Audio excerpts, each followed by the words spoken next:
which is outstanding for hoops, and maybe you're creating a new rivalry in the Western Conference because SGA and Ant aren't going anywhere anytime soon. Right. The West is only getting better, which again goes back to the Nuggets conversation of you can't sit on your hands and do nothing.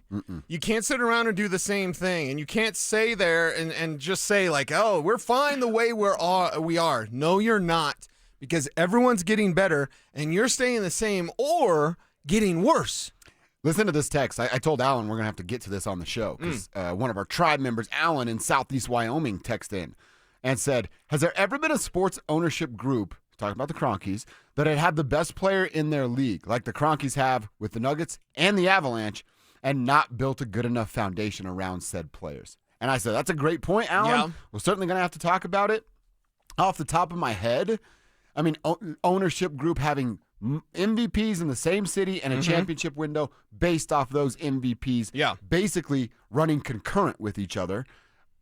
Off the top of my head, nothing comes into mind. Does it for you? And it's more than one franchise or one franchise? More than one franchise in Alan's example. Oh, okay. Then no, not really. Because I mean, even so. like late 80s. So Joker and McKinnon became the first duo to win MVPs in the NBA and NHL from the second duo, but the first since Magic and Gretzky in 88-89, if my memory is right, but obviously not the same ownership group between the Kings and the Lakers. Right. So same ownership changes some stuff there, but you have to think about greats that only got one ring with their team, and why is that? And this is interesting because there's been plenty of teams.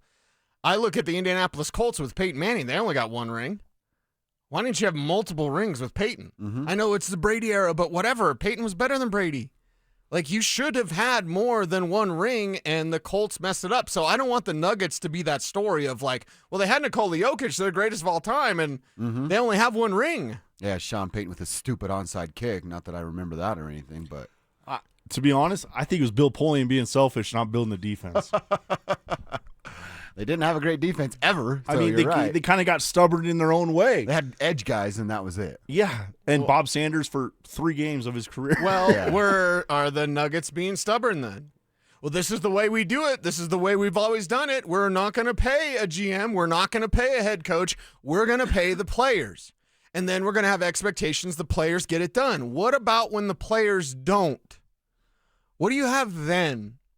You had a GM in Calvin Booth that you wanted to extend. Wait a second, what? You have an owner in Josh Kroenke that doesn't want to pay as much attention as he needs to. His words, not mine. Don't at me, bro. And the cartwheels that people have to do in this town when they can't tell the truth about like, oh, hey, everything's fine. Everything's not fine. Josh wanted to extend Calvin Booth and then kick back and take his hands off the wheel. Like, what? Are you kidding me? The guy that had no contacts, the guy that has no relationships around the NBA, you wanted to extend him? You had Michael Malone. You couldn't step in and see how things were working or not working in that situation? The West is getting better, and if you're stubborn, you're going to be stuck. And if you're stuck, this is it. This is it. Have we seen the best of blank? Have we seen the best of the Denver Nuggets in this version? Yes. Yes. With this core. Yes. Of this version of the Denver Nuggets, have we seen the best? Well, what are we going to call the core? This core isn't just the starting group? Jamal, and Joker. Okay. Those 3. Because Christian's still on the come up. Yeah. Christian's not yet what Christian's going to be. So he's on the come up. But Aaron's in the core, just not moving? He's further down in the core. Okay. But yeah, your core is Jamal, MPJ, Joker. Yeah. That's it. This core. Are they done? Are we done with this? They're Can we done. move on? Yep. Can we do something else? I'd love to do that. I'd absolutely love to do that. I would sign up for that. But would you take a step back to take a step forward? I want to talk about that. You scared me when you said that earlier today, and now that I think more about it, I think it's the best choice you have. So let's think about what they're looking at here. Because you keep Christian. You keep Christian. Now, do you pay Christian $30 million a year and get yourself right back in the situation? Although I said this, and I got a lot of pushback. I said it on Dover on Denver yesterday on our YouTube page that I think the ceiling of Christian Brown is higher than that of Jamal Murray. Will Christian ever drop 50? I doubt that. Maybe like once in his entire career, and Jamal's done it multiple times. But what are you going to do? Once in a blue moon, you hope Jamal Murray can score 45 to 50, or you know that 75 nights a year, Christian's going to go out and be a solid basketball player. I would prefer that. So you think about that situation. It gets them under the salary cap, right? And we're talking about you're still trading MPJ and you're still getting something back, but if you do a dance with the right partner who's not also dealing with financial ties like the Nuggets are, you can send more money and not get back the same amount to help yourself get underneath that apron. So if they can do something like that, right? You send Michael Porter Jr. to a team, and again, the teams are very limited here, Cease, that is under that first and second apron.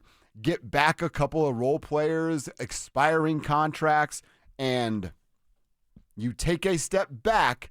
And by step back, I'm saying you're still in the playoffs. You're just not a top 4 seed. You're either the 5th or 6th seed. Things go terribly wrong. You're fighting in the play-in to get yourself in the postseason. But then that following year, which would be the 27-28 basketball season, we're talking about north of $40 million available.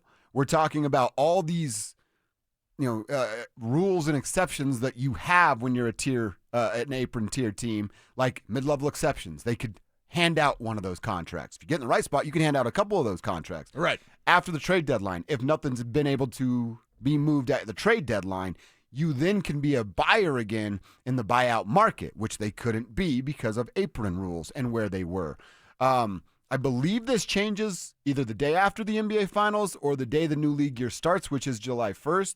That they couldn't trade future draft picks except for on draft night. Now, I believe, I'll confirm this today, that changes either day after the NBA Finals or first day of free agency. But they don't have that many draft picks to trade anyway. Right. So the draft pick stuff, it's kind of all for naught in my mind. Yeah, and the appeal of this job, if there is a head coaching search, what's the appeal? Yes, you get a coach. Coach Joker, back Nikola into his Jokic. Joker's career. Yeah. Right. Back end of his career. You get to be part of his prime still for the next 4 years, and then we'll see after that. So that's an attraction. Do you have the pieces as a general manager? Like, okay, if I'm a coach, well, who's my GM? If you're a general manager, what's your appeal? You don't have the draft picks. The assets that you do have that are already well paid are ones that other teams perhaps don't want, when MPJ is more desirable than Jamal. And I don't think that's going out on a limb saying that because of the Trade value, you mean? Yes, the thing that MPJ does. When his trade value is greater than that of Jamal and they're both paid like that, that's not what you want. Mm-hmm. So where's the appeal when your team is incomplete and you can't do the moves necessary to complete them without a massive overhaul? So, again, and will there be an exhaustive search? Well, I don't think so. I think Adelman's already been told he has the job. yeah, I think you're right. And also just going back to like players that you can add that fans will go, man, this isn't moving the needle. This isn't, getting me hyped up for the next season. But the name Torian Prince, who's going to be a free agent. Mm-hmm. By the way, this is the other thing with the Nuggets. Not only do they have too much money tied up, they have too many contracts on the books for the next couple of years. There are 13 players coming back for the Nuggets next year. They played 7 of them, and 13 are going to come back. Yeah. I mean, 6 dudes are just chilling, not doing anything. Getting paid. And collecting a paycheck. Yes. So the money's tight, the roster's tight.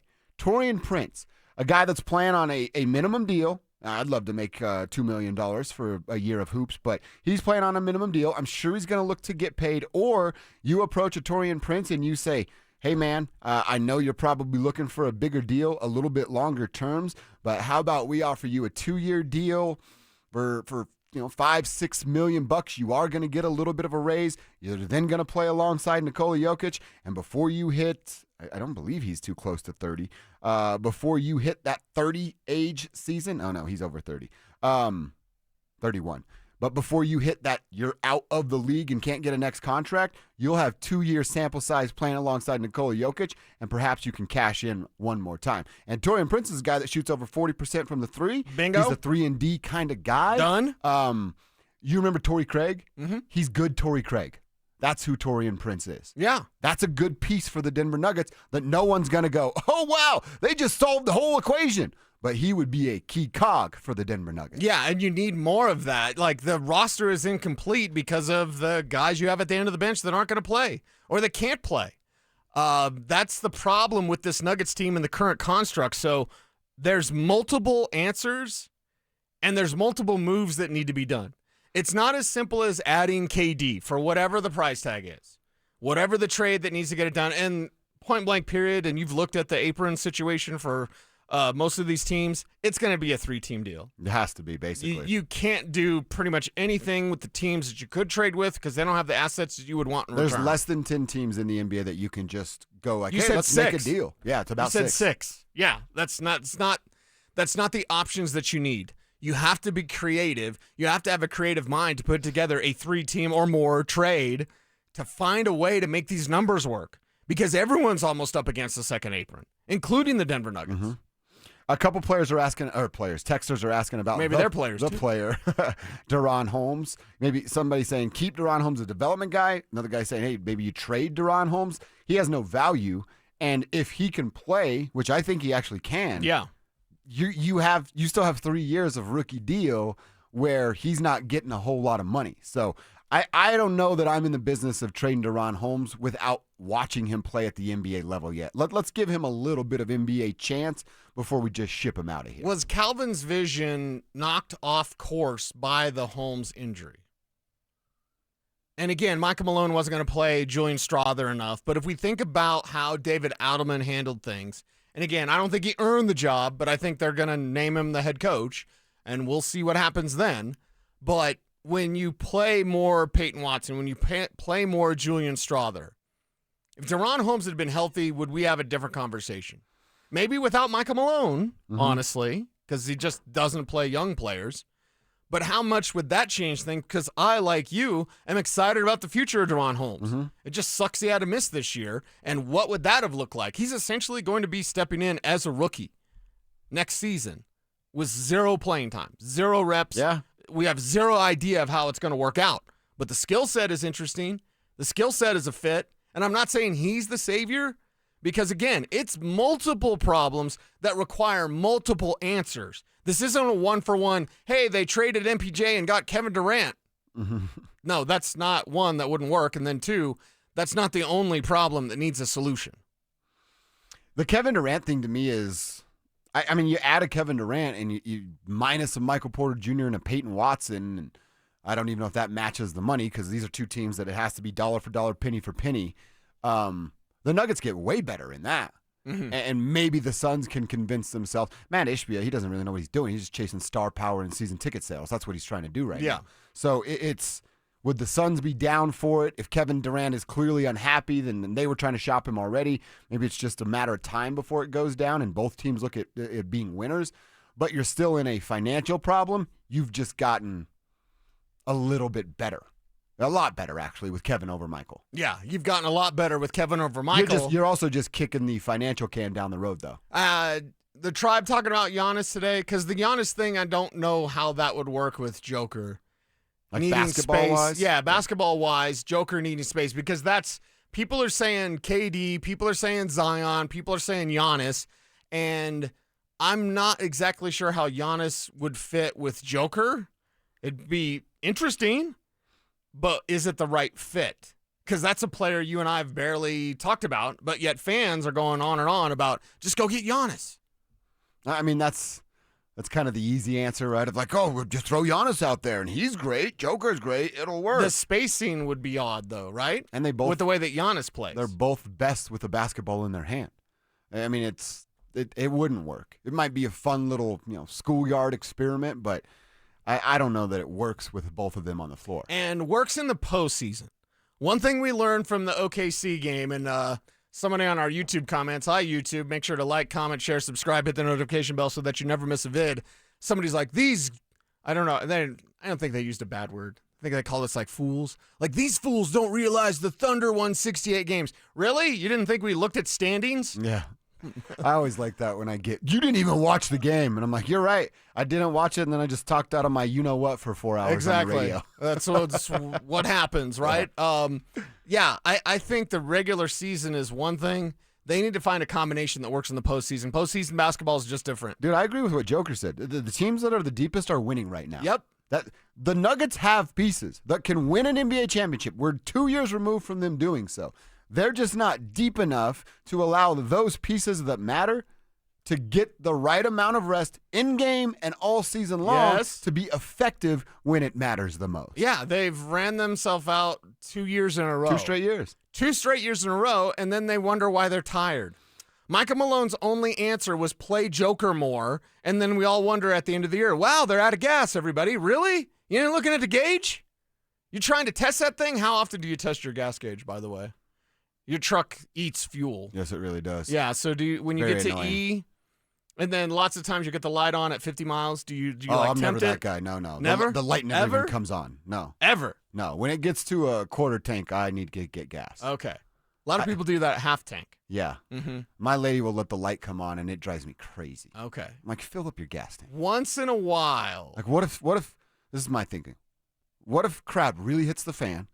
I've got a bag at the door that's ready to go for the Bug out things bag. I'll need. Yeah, the bug out bag. And I need a full tank of gas in the truck so that I can get to as far away as I need to go. Okay. The mountains of Roxborough. Yeah. Let's come up to the compound. Yeah. We got you. I'll pick up Kev. We'll pick up Drew. We'll meet you. I'm sure your guys' bags are full of the things we're going to need too. And we're ready to go. Yeah, we got a fortress up Yeah, on the hog back, yeah. so it's good. You got a good spot because we could build like a giant, we'd see them coming over the hill and we could handle our business. And then we could go play golf at Arrowhead. Yeah. It'd be perfect, right? Well, let's push the zombies out the way so we could hit this. Get them out the green, right? And that'd be kind of nice, honestly. Less traffic at the golf course, little zombie apocalypse. Okay. Well, yeah. Well, I'm just thinking of the gas gauge of like how close to empty do you push that thing? Because if you look at this team, it's like, all right, there's a reason why. And I didn't like the tired excuse. I don't even like talking about it now. But you have to realize how the regular season has impacted your postseason success or lack thereof. Mm-hmm. And in a year where you could have won the NBA Finals, and for the last 2 years, when you could have been three-peat there at Pat Riley a quarter, you think about that. Think about if they've got it done against Minnesota, they go, oh my God, they beat Boston in 7. It's the greatest series of all time. And all right, the Denver Nuggets are back-to-back champions. And then this year they go get another one. Mm-hmm. What'd Biggie say? And another one, right? Go get another one. Oh my God, what would the conversation be like then? It would be dynasty. Yeah. Tell me what you think about this trade. Drew sent it our way from Brett Siegel, who covers the NBA. Okay. And Brett tweeted it out, and I think Brett's getting a lot of pushback because his next tweet's like, by the way, I'm not suggesting this. It was sent to me, and I'm interested in hearing from the fan bases. Kevin hates it because there's North Carolina guys involved. There's two Tar Heels on there. I'm out. Too many for you? Too many. Once they turn pro, you got to let it go, man. Nope. See, I kind of get him because of the Kentucky thing. Like, but I always have said, like, you come to my team and help win, I can let it ride. Now, you come to my team, screw it all up, and your name's Jamal Murray. Well, we got some issues. I mean, Ty Lawson never helped us, so. Oh, you're right about that. Yeah. That dude was something else, man. This is the trade idea. The Nuggets would receive Kobe White, Kevin Huerter, and Harrison Barnes. Okay. The Spurs would receive Michael Jr. Porter, and the Bulls would receive Keldon Johnson, Russell Westbrook, Zeke Naji, hell yeah, picks number 38 from the Spurs. Okay. Denver's, here we go, getting into these future picks, Denver's 2031 first, a 2028 from Minnesota that's actually from San Antonio. So players go, Denver gets Kobe White, Kevin Huerter, Harrison Barnes. San Antonio gets Michael Porter Jr. The Bulls get Keldon Johnson, Russell Westbrook, Zeke Naji, and 3 different draft picks. The Bulls are in full rebuild mode. The Spurs are building a defensive-minded basketball team that needs spacing for someone to stretch the floor. Right. Michael checks that box. And Kobe White, Kevin Huerter, Harrison Barnes. Harrison Barnes on the back 9 of his basketball career, but still I a still like that contributing addition. player, a championship player Yep. that can come in and compete. Kevin Huerter is a guy that can shoot it. I'd like him to be a little more consistent shooting the basketball, but he'd be the best shooter coming off the bench for the Denver Nuggets by far. And Kobe White, I'm not as high on him as some guys are, but he would be a very solid backup point guard if Jamal Murray ended up staying in the Mile High City. Yeah. I actually like this trade. You get Michael Porter Jr.'s money off the books. You get that god-awful Zeke Naji contract off the books, which, by the way, Adam Mata is DMVR. Pretty sure you owe me a bottle from that bet about Zeke, brother. I'll text you later. and you get Russell Westbrook the hell up out of here. Yeah. This is a win for the Spurs, for the Nuggets, and it allows the Bulls to continue to do what they're trying to do, which is tear this thing down and start over. Right. Tear it down, start over, and that's how you can be creative. That's how you be creative with the 3-team deal. It's out there. The options are out there. Harrison Barnes becomes your starter, and you get 2 solid bench options in Herter and I White. like the idea of Harrison Barnes taking that spot. I like the idea of Harrison Barnes out there shooting the 3, right? I think that's the type of deal that it's going to take. So why is Spiegel taking so much grief online? I don't know. I don't even like reading my mentions, so I'm not going to read his. Okay, yeah. Sandy always would say the Twitter's the realm of the lowest common denominator. So yeah. Oh, and by the way, Herter, White, Harrison Barnes, all 1-year deals. Whoa. The contracts expire after this coming season. So we're talking about taking a step back to maybe take a step forward in a couple years. Right. If this were the deal, I don't even know how much of a step back this is. No. But you're also in a position to take a really big step forward after the upcoming season. That's the best deal. I actually like this one a lot. That's the best deal because it allows you to compete at a highest level and not just like 6 seed squeak into the playoffs, not a play-in team, but it allows you to compete at the highest level and have a roster where your depth's going to be better. And we always want Nikola Jokic to be a little bit more vocal. Maybe he was in his answers. Read between the lines as you kind of have to with Joker. Yeah. But maybe he was in terms of, hey, the teams with the depth are the teams that are winning. So go get you some better starting power and then allow your depth to play. And in the regular season, okay, what's their win total next year going to be? If this trade happens, because what's it going to be and what does it have to be? Because for me, if you're... I've always said this version of Joker is worth 50 wins, and I don't feel much different than that. Yeah. So, okay, 50. You're at 50 wins. Yeah, 50, Fine. 32, 49, 33, whatever. Sure. Yeah, you're right there. I think that's an appropriate number. If you get, over 45 into 55 range, those 10 wins, yeah, that's fine. It's about postseason success. And if you do that, let's say I say the bench plays more next year. Strother plays more. And you look forward to seeing Deon Holmes out there for the first time. So he's coming off the bench. If I say the bench plays more and you win 48 instead of 51, I don't care. Me neither. I have zero blanks to give if that's the way it goes down, because then in the playoffs, I don't have to hear the tired excuse. They're going to be tired now. You're not playing into June. Mm-hmm. You're done in mid-May. So you're going to be tired now? There's no Olympics this year, right? They were done in Olympics, I guess. Yeah. But Jamal didn't even play in the Olympics. Right. Joker did. He was fine. Right. Who else did? Nobody on the Nuggets. Right. So are we going to have that excuse again? Whether it's David Adelman or anybody, and it's going to be David Adelman. I don't exactly know how I yet feel about that, but I do feel a sense of disappointment because you're not being exhaustive as you need to be with Joker's prime with 4 years left. We have a Spurs fan texting in, says, okay. OMG, they don't want or need MPJ. Talking about No, the Spurs. spacing. Yeah, come on. It's the spacing, man. Don't you want Victor to have all that room to just take 2 steps and be at the rim and Right. dunk right there? Yes. You need that. We're going to convince them. And he's so tall and long, you could almost hand the ball to MPJ Yeah, at the arc. Yeah. Oh, I'd love to see Michael Porter Jr. deal with Greg Popovich. I know he's not the coach anymore, Right. but he's president, right? Yeah. Still have to have a conversation or two with him, and Pop wouldn't hold much back. No? That might be the only time I'd want to be around